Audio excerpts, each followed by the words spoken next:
What's up, everybody? It's another episode of Chicago at its Finest podcast for the masses. I'm here again with my lovely co-host, Izzy Isabel. Please introduce yourself. Hey everybody, I'm Izzy, or Isabel. I'm happy to be here. We're going to get into a juicy session today. A juicy session for sure. Today's session, episode 6, is going to be about dating etiquette in Chicago, let alone. So what we're going to discuss is in certain particular points in how to score a date, let's say, and then hold on to that relationship and then breed more relationships from that. How does that exactly happen within the city and its etiquette? So one of the first things I want to identify is that proximity in dating is always an issue for anybody. I mean, if you're thinking about how far you can extend yourself to reach your dates or your location, it might second guess yourself to say that you have to let this person go because it's too far or it's too extensive to where you want to go. People will justify their proximity by how far they can reach and where they want to be. And I'm not going to lie, that's a deal breaker for me. So if a guy is not willing to go out of his way for me, I don't care. I don't want to do it. So for example, Chicago metro area, I think, is the biggest in the country out of all the metro areas of any city in America. And with that being said, the suburbs are huge. So if a guy is living like not in the city or he's out in the burbs or his house, whatever, if he's not willing to make that drive to come to the city, I live in West Loop. So I'm pretty much like in a good area. I'm not too far from Fulton Market, which as Chicagoans know, that's a really good scene for going out with friends, drinks, dating, food, whatever the case may be. I'm just there for the food and the vibes. But anyway, yeah. Also for me, if a guy isn't willing to Uber black me somewhere, I'm not going. And that's not even me being bougie, but like if we want to go somewhere and if he can't pick me up or Uber black me, then I'm not going to do it. It's a strain on a relationship from the start. If you meet somebody at a bar, let's say downtown in the Loop or even in River North, and you find out that when you travel with them to go to their place because they invite you over to hook up, or maybe you're just going back to another party with some friends or having a little get together, and you realize you're topping on the orange line going on down the Midway, or you're going up the blue line all the way to O'Hare, or the red line all the way up to the Howard. You're like, wait a second, this is a long ass motherfucking way to get up here, and like, I don't know if I want to be that committed enough to want to keep going back and forth in this place because it gets pricey. Yeah, for me personally, like if someone wants to just hook up, that's totally their choice, but that's not what I'm looking for. Yeah.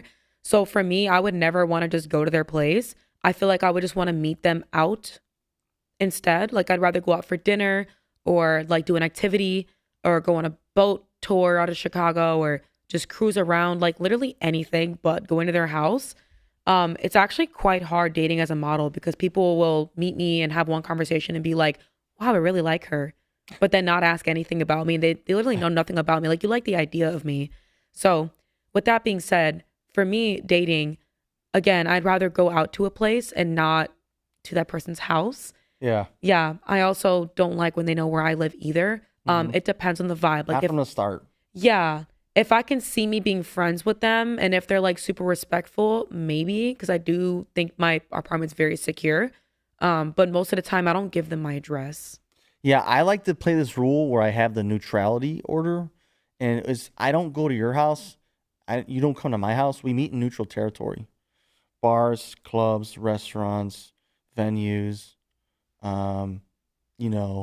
hotels. Like somewhere else where we don't have to judge each other so hard right from the start. I feel like, what if you went to someone's house and it was kind of out of your way and you're going to be tired and you didn't want to travel? If traveling by the L is tiring, sitting on an L for half an hour, you're going to fall asleep. But like they have a rule for daters in Chicago called the neighborhood barrier. So like some people won't go if they find out that you're from West Loop, right? And they're from Wrigleyville, and maybe it's too much of a trip for them to make down there. They might not want to go down there. And that's a strain. That's what I'm saying. There's a strain on a relationship. Because right now you're putting pressure on both sides saying, well, you have to do this and you have to like that. And you don't want that. You want it to be free flowing. You want when you take a knife to the peanut butter, you want it all to come out all at one time without sticking to the edges of the can. You know what I'm saying? Yeah, that does sound satisfying. I get your point. Yeah, honestly, again, I just do want to reiterate, like, for me personally, distance doesn't matter. Like, I'm such a Midwestern girl. If they did want to be with me or just really make that impression and go out of their way, as they should. I feel like that's bare minimum in my opinion. So if they want to go to a restaurant that's like all the way in the burbs, like for example, in the last episode, I mentioned this restaurant called Mana Greek. I went by myself, but if I were to go on a date there, I wouldn't mind if, you know, the guy Ubered me there or like drove me there and then drove me back. I feel like that is bare minimum and I would love that. I wouldn't mind going on a date in Wrigleyville and I live in West Loop, or if it's in like a lot more North Chicago. I mean, preferably, you know, I'd like to stay closer to home, but I won't be opposed to going out of my way if he helps me as well. You know, like if paying for the ride or something. Yeah, or like picking me up or something. Like I don't mind a drive. Halfway. Yeah, I don't mind a drive at all. I think that's great. There was a time where a guy wanted to take me out on a date. He was already in the burbs and I was in the city, and he was like, "Yeah, where are you at? I'll Uber Black you here." I mean, obviously he didn't say Uber Black, but that he was gonna do that. But he was like, "Yeah, I'll Uber you here. Like, just give me your address." That's fine, you know. And it was like a 35-minute drive. I'm okay with that. So I feel like maybe to each its own. But personally, that's definitely a deal breaker. Like, you have to go out of your way. You can't be weird and be like, "Oh, Wrigleyville, West Loop. Oh, I can't do that." Okay, bullet dodged. Yeah, for that point, I want to say, if you're not, again, already accepting of where this person is located and knowing your transportation methods and how much it costs to get there and from back, then you might as well just try to do something closer and compromise. I mean, there's tons of things to do in Chicago for daters, especially. Yeah. Going to concerts and shows and performances. The fine dining down here is always a deal breaker, I think, for people. Yeah, Chicago's such a walkable city. You know, regardless of any transportation, just have someone meet you in River North on the Riverwalk. There's so much to do there. Simple things. Yeah, there's RPM, there's Pizzeria Portofino, there's everything, whatever else. I mean, those are kind of touristy spots, but you get my point. There's a lot of stuff around. Yeah, I'm not a serial dater. I know about dating from my past. So I can say, like, when I have equipped myself with the mental aptitude to be a part of a dating scenario, that I give myself an opportunity to kind of think about it and position myself where I have leverage on my own acts and what I'm about to do with someone else. But compromise, I think, is one of the number one things you understand, because with that said, being that Chicago is such an entertaining city and, you know, the dining and everything, it's not difficult to find that compromise in doing any of that. So going to find a cafe part way so you can meet, and it might take you 3 or 5 times to meet each other in a dating scenario and then find yourself that you like each other. And that's the part about it. You're supposed to go and kind of be out of your comfort zone a little bit so you can find ways that you like yourself and what people like about you, you know? Yeah, no, honestly, I want to highlight that it's kind of like people make assumptions about me because I have an online presence. So I'm a model, an entrepreneur, and in VIP hospitality and stuff like that. And I work in event management, marketing. So I'm like a powerhouse.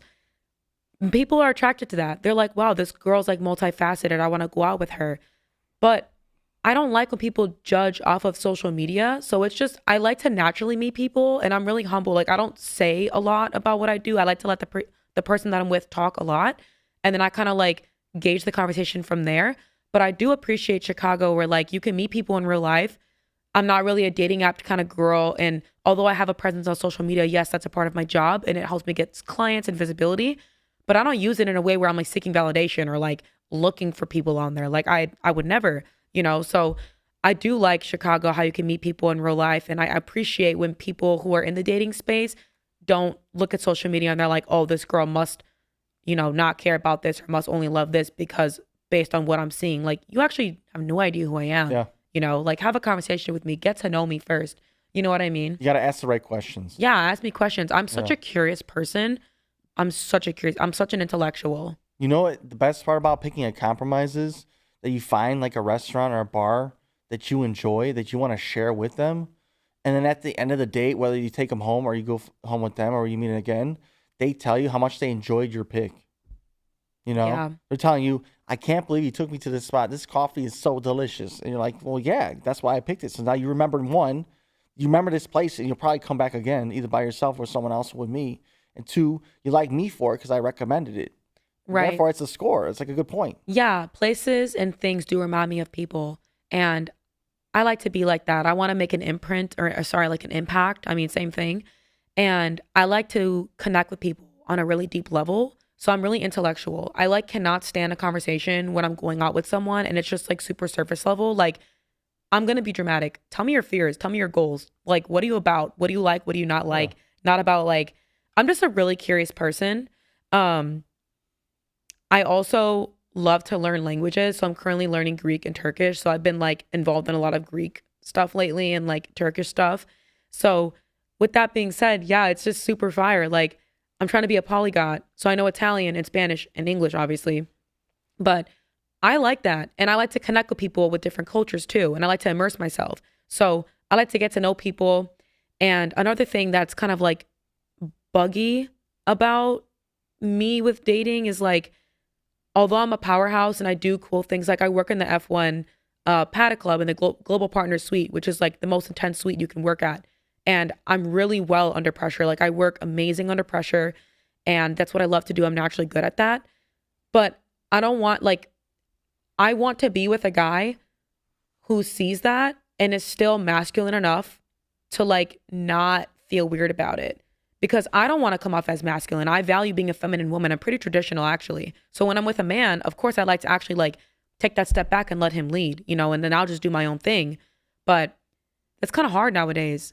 Like it's super icky when I'm out with a guy and I'm doing all these things. And yes, I'm an entrepreneur. I do my own things, but I also am a very high feminine woman. And I don't want them to be like, oh, okay, like you're just Miss Boss. Like, you know, you're Miss Independent. Like, yeah, sure. But Scam artists. like, You gotta be watching out for scam artists. yeah, like, Those apps you are know, bad. I want the guy to still be providing and acts of service and stuff like that. And I will let him lead as a man. And I'll also lead myself as a woman, you know? That's good to hear. That's the strength and femininity. You gotta have that. And with the, I mean, when the women came out with the Me Too movement, it kind of it crushed my game on the street because like I would give compliments to anybody, man or woman, not sexual or anything intimate, but like a lot of women sometimes are off-putting with that. So I've learned to kind of like scale around it. But scam artists for one, and going on apps, that leads to a huge deficit in the dating pool because you're just falling in a black hole, and people will rip you off. They'll try to sell you off. They'll treat you like shit, and like you have nothing else to do about it because you met them online. And like sometimes scam artists exist in the physical form.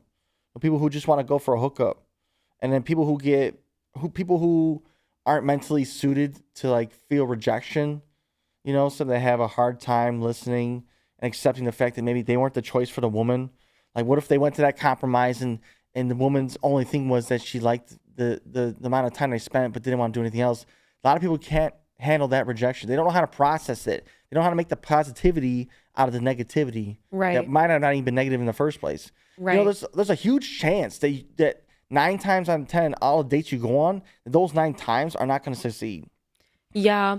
And you know what else is pretty difficult now in the dating scene is like finances. So I work hard and I'm very independent and I definitely can support myself, but I don't always want to have to be in that role. My love language is definitely acts of service, like making my life easier. It's not just about like physical or whatever.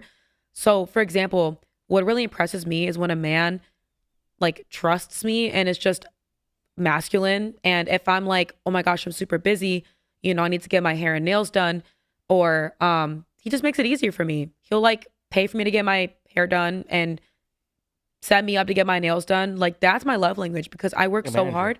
Yeah. And like, I still want to be feminine. I like to create space for a man to lead and be a man, but also like help me out too. I'll help you, you help me. And I think that's super healthy. So that's definitely something that I value. And I feel like nowadays a lot of men are taboo about doing anything financially for a woman, or like they expect stuff in return. Yeah, that's what we call collaborative effort. Knowing that you're sharing a space with someone, let alone that, and plus space in someone's mind and their heart for like their attraction to you, letting them know that like you're gonna be there for them, and then doing so, picking up some tabs every once in a while is not a big deal. Right. Being like kind of like a background manager, it's not like you're being used because you're gonna have your side of the story when she gives you the love that you are getting in return. You know, like that's what people need to understand. But people are so hasty about it. Yeah. If it's not instantaneous, they don't get it. No, literally, I think there's something really attractive about a man that naturally wants to take care of the woman he's with. Like, I think that's, Old-fashioned. yeah, I love that, you know? And then whatever I do becomes something that I choose to do, not because I have to, you know? And I think that's where relationships become really fun. Like, then we're like super locked in. Yeah. I don't mind paying for a girl at all. I understand, like, if I want to have what I want out of the date and I'm paying for it, well, at least I'm getting what I paid for. So I haven't had like a lot of shitty experiences with dates, but I mean, the dates I've had have been pretty fine. I haven't said like paying for a meal.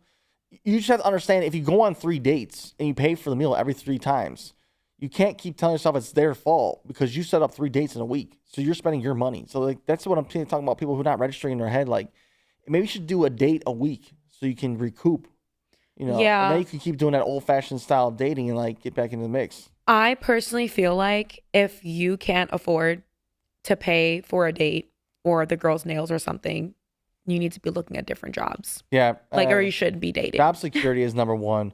I, for one, at my age, would never want to be that type of guy who wants to just be taken care of.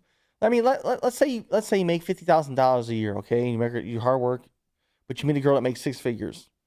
So now the question is, who pays for what if she has more money than you? Does your money paying for her mean more to her because she doesn't have to pay for it, but she has the money to pay for herself?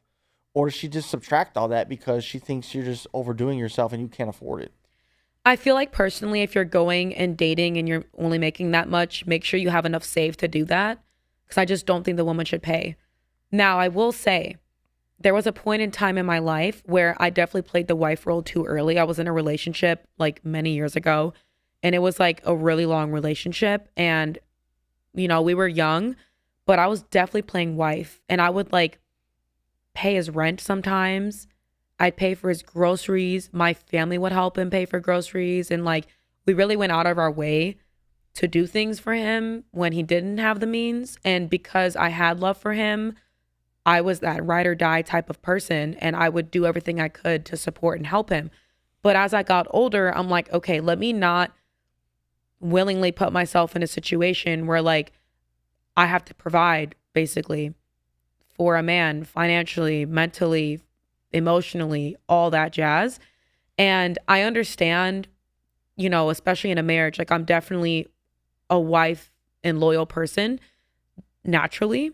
So I understand if you're in a relationship and like your man is going through really rough times, I would be happy to like help him out, you know, if need be. But obviously, the forefront of my mind, I'm going to look for men that can teach me things, provide for me, you know, help me expand my knowledge and support me as well with what I like to do, you know, and in return, I support him and make his life easier with what he wants to do. I think that's an amazing partnership, and that's what I love and look for in a partner. Yeah.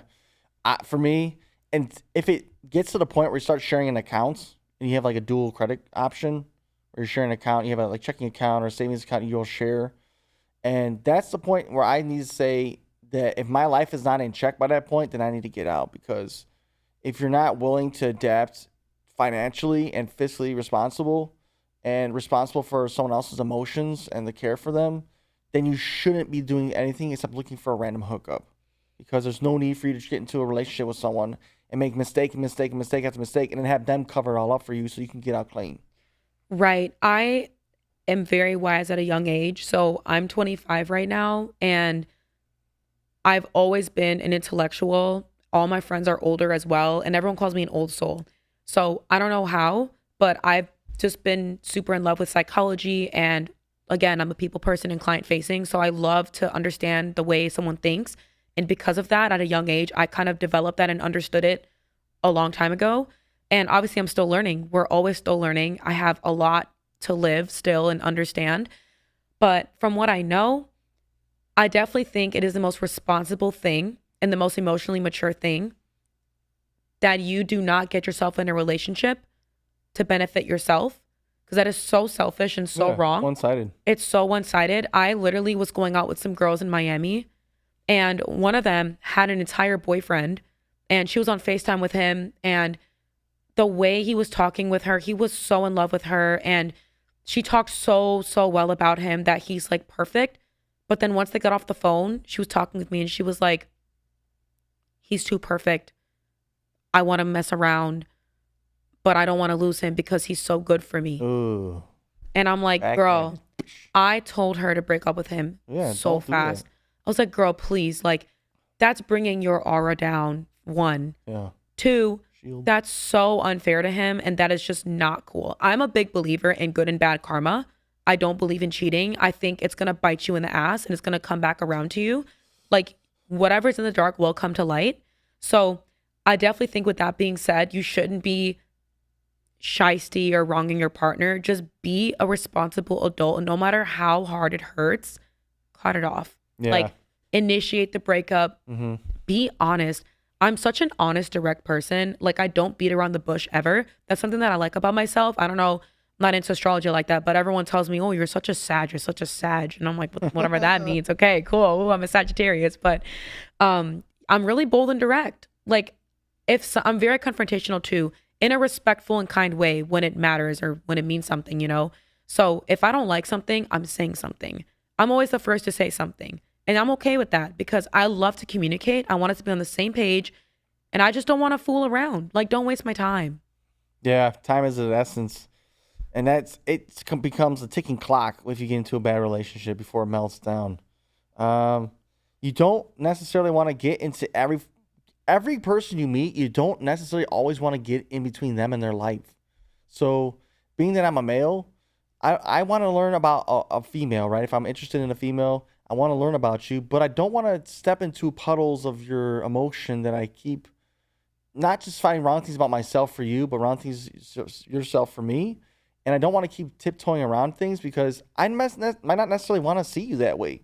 You know, dating can also just be really friendly. It's not also intimate or erotic or sexual. Yeah. You know? Oh my gosh. I have a great point that you just brought up.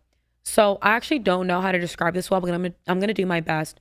But in my mind, there's kind of a different style. There's different types of men you could date or women. And there's like, you know, Doberman black cat type where they're like super intense and they're like super hard ass and they do their thing and they have like this crazy masculine energy that's like dominating and whatever. Then there's like golden retriever where they're like super lover boy, super fun, like puppy love, like they're really sweet. And I don't know what the other type is, but Pitbull. Yeah, I guess Pitbull, whatever. Dale. But I will say, personally for me, I like 2 types of relationships in men. I like that Balkan vibe where they're really like, they're super providers. I mean, nonetheless, they have to be a provider, 1. But anyway, I love when they're super providers, but they're so masculine that they don't want to like rattle their woman with their issues. So instead of them being more like, of course, it's a partnership and like a loving thing, but instead of him coming to her to find comfort in her or like with her, whatever, he actually like would go, oh my God, I can't speak. He would go outwards, healthily, not cheating. I mean, like going to his guys for help or therapy instead of putting that weight on his woman. And I feel like that's a very masculine Balkan thing. Like literally all these Balkan guys that I know and I've seen online, like they do that.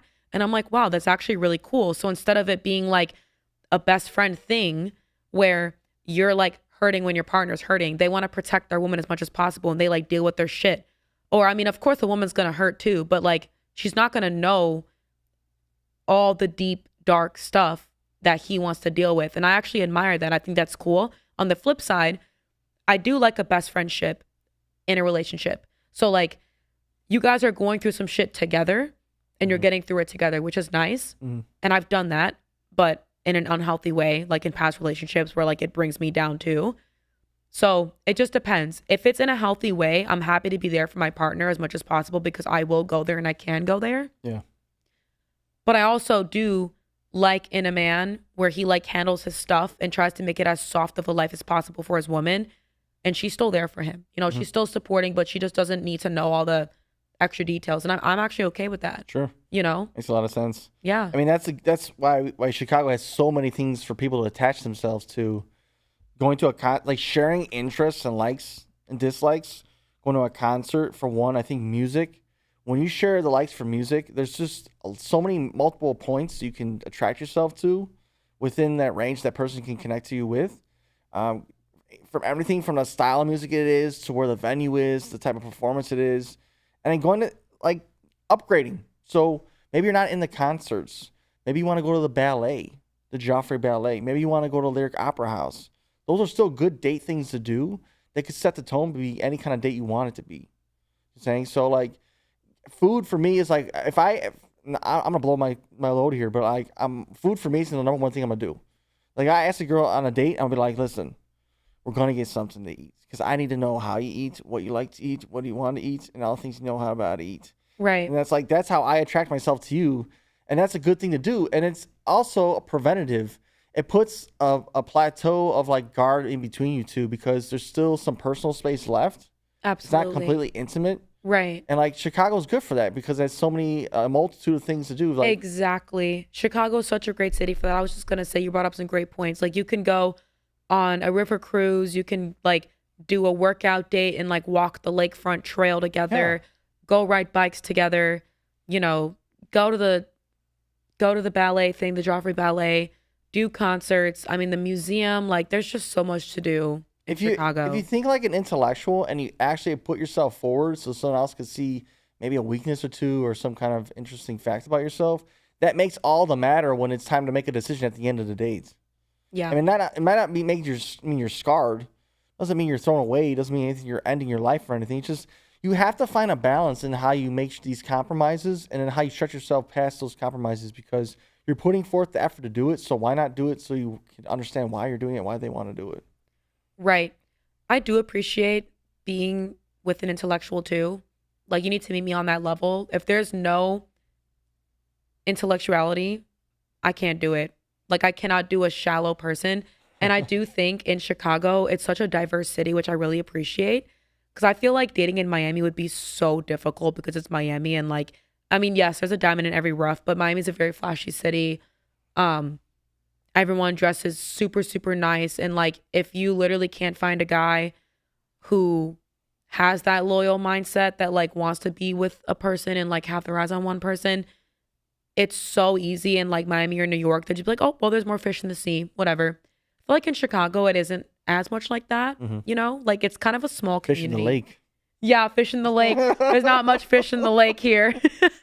I do feel like Chicago's a smaller community, so dating in Chicago is, I guess, in my opinion, kind of better than in New York or LA. Miami. Miami. Yeah. Well, another thing that sets everything apart too, no matter if you're in Chicago, LA, Miami, Texas, where you're at, is dating trends that go viral on like TikTok and Instagram, and people want to try them out. Like, Ooh, like what? you know, starting with, like with women, like a dating trend for women is to try to how to attract their mate for the first impression. So maybe how they do their hair or how to do their makeup or what they present themselves in their attire and their wardrobe, and then like kind of using cues in the date itself. I feel like stuff like apps like that kind of either boost your credibility with your mates or they send it all the way down to the bottom. Oh my gosh. I want to touch base on something that just reminded me. I cannot stand when a guy calls a woman a gold digger just because she wants to go on a date and get some food. Like, dude, I can get food. I ain't saying broke. Yeah, I can get food for myself. We all need to eat. Okay, I was going to eat regardless of going out with you or not. And I have taken myself right? all around. I have taken myself all around the world. I solo travel. I've been to like 15 countries so far. I am not a gold digger here, you know? And thankfully that never happened to me where someone like called me that. But what I'm trying to say is, do men understand and realize how much of an investment it is for us women to go out with a guy? So I sit there and I do my hair and my makeup and I get so pretty and gorgeous. That shit takes me like 3 hours. Yeah, sometimes it could take me that long. And then they want to call me a gold digger. You know, that never happened to me, but I've seen it happen to other girls. And I think it's insane because they are the gold digger. If the man goes out with a girl and she did all that for herself to get ready and everything, and he has nothing to provide for her and give for her, He's the gold digger. He's using her for her beauty, her time. And that's not even a real relationship, just fighting over money. Yeah, You do that. You can go to Chase Bank and fight over money. Yeah. Go to the bank. Go to Matter of fact, go get another job. Yeah, get 3 jobs. Deliver some pizza. Yeah. Yeah, I can't imagine. I don't associate myself with those type of people, and I know right away because I can kind of see. I myself can see the highest potential in a lot of things in people. I hold that as a skill to myself. I can look at areas and things and talk about the highest potential they have. I don't necessarily associate myself with a lot of women who are the so-called quote-unquote gold digger. I just know that some women just have their own rights to their own possessions, and if they have money for themselves and that's how they want to be, that's okay. But again, that's why I said a guy doesn't have to stretch himself out to have 5 dates in a week. That's five weekdays of having a date. That's a lot of money to be spent. Yeah, if honestly. you can't budget your time and your money, and you're putting that many efforts of putting dates in your week, you're doing it to yourself. You can't just stretch yourself out that way. Yeah, that has nothing to do with the woman. I'm not gonna lie. Yeah. If I find out a guy is dating every other day, you won't see me again. I can't imagine that. Yeah. I bet all of Chicago would know if you made like 5 different reservations to different restaurants. They'd be like, "Oh, the guy's here." Honestly, I went on a date with a guy, and the whole restaurant knew him. Oh shit! And I was like, it's a little sus. But then he was like, yeah, my dad knows these guys. And I was like, all right. He's probably been here 1,000 times with other girls. That's why he brought you there. Yeah, no. He was like, oh, look, I got a new gem with me this time. And I was like, what the hell? This one's a winner. No, yeah. This one's 5 out of 5 stars. No, honestly, I mean, it ended up actually being that he was really good friends with the restaurant. He actually hadn't been there in a couple of years. So nice. The chef did come up and talk with us and everything. And that's cool too. Yeah. If you can get service like that where the head chef or the owner comes up to your table and you're on a date and he's like, hey, shakes up with you, or, does some kind of cool reflection about how you both know each other. If it's not fake, that's a key. I mean, the woman's probably be like, oh, you know this person now. Yeah, I thought it was really sweet. Again, I pay attention to character more than anything. So he treated them so well, and he tipped them super good too. Literally tipped like $150, and I was like, wow. That's really nice. Yeah, that means a lot to me. Like taking care of people, and this guy also like tipped the valet like $100 too. I mean, he was very well off, and I wasn't in it for the money, of course. I mean, it's great that he has all that, and I want to learn from him, and I admire that. But I really appreciated that character about him. I was like, wow, That's really nice. And that's attractive to me. It's upstanding. It's a reflection of experience. It's showing some dominance and that they can actually provide his portion of what he's giving to you and stand by it and stand by you.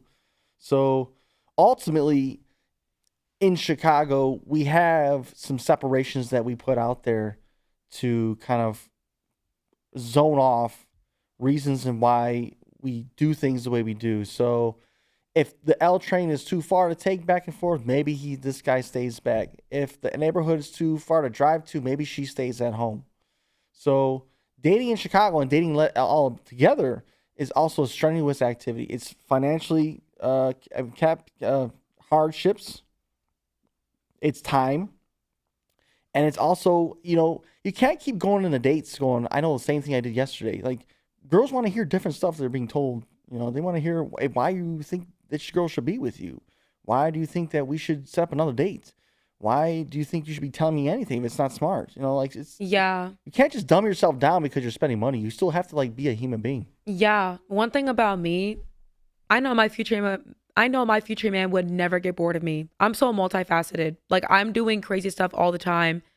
I'm running all different types of events. I'm all over the place.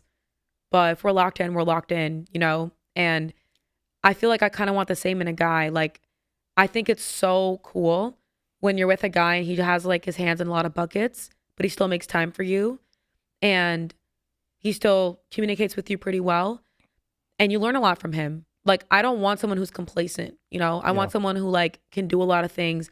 Again, yeah, like going back to this festival I was just at where I met these vendors and I went and sat back there. The owner, he actually owns like a nonprofit where he gives out a bunch of stuff to people in need and like the homeless.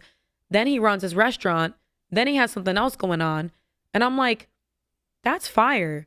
That's Yeah. exactly the kind of people I Cool. want to be around, not even just to date, but just to be around and like have a Sure. good relationship with. And if something comes out of that, okay, fine. If it's natural, you know. But I like that. Like that's the kind of things I want to gravitate myself around.